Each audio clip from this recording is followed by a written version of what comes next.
Iginiit ni Public Works Secretary Vince Dizon na walang magagawa kung puro sisihan sa mga napag-aalamang hindi natatapos na flood control projects.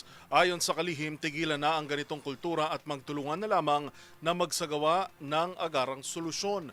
Ang iba pang detalye ihahatid ni Dustin Bayog. Walang magagawa ang paninisi sa pagresolba ng mga palpak o hindi tapos na flood control projects sa bansa. Ito ang dinini Department of Public Works and Highways o DPWH Secretary Vince Dizon matapos ang mga sinasagawa inspeksyon sa iba't ibang bahagi ng bansa. Ang problema kasi natin, itong kultura sa DPWH na dekada-dekada na yan, kultura ng hindi pag-aksyon Oo, nasanay. Kultura ng turuan And syempre, kultura ng pagnanakaw Di ba? So, hindi madaling baguhin yun So ako, kung kailangan puntahan ko ng puntahan niya, murahin ko ng murahin para lang matuto at mabago yung kultura, yun ang kailangan gawin Partikular dito ang binisitang Talomo River sa Barangay Bangkal sa Davao City, kung saan 7 taon umano simula na makaranas ng pagbaha ay wala umano nangyaring development bukod sa hindi tapos sa pagpapatas ng dike upang saday humarang sa agos ng tubig sa kabila ng pagkakaroon ng budget. Bumuelta rito si Davao City 1st District Representative Paulo o Pulong Duterte na tila binalik ang sisi sa administrasyon. Tama naman yun, DPWH naman may kasaganan.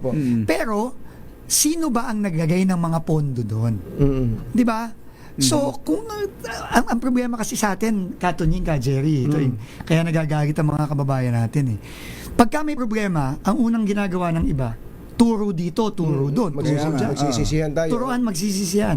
Para sa akin, imbes na yun ang gawin, ba't di na lang tayo magtulungan, di ba? Local government, national government, kongresista, mayor, kung sino man. Sa payag ni Pulong Duterte, isinantabi raw umano ng administrasyon ang kanilang flood control master plan na isinumite noong 2023. Ayon naman kay Dizon, simula 2019 ay tila walang inila na programa para sa dike ng Talomo River. Walang ganun.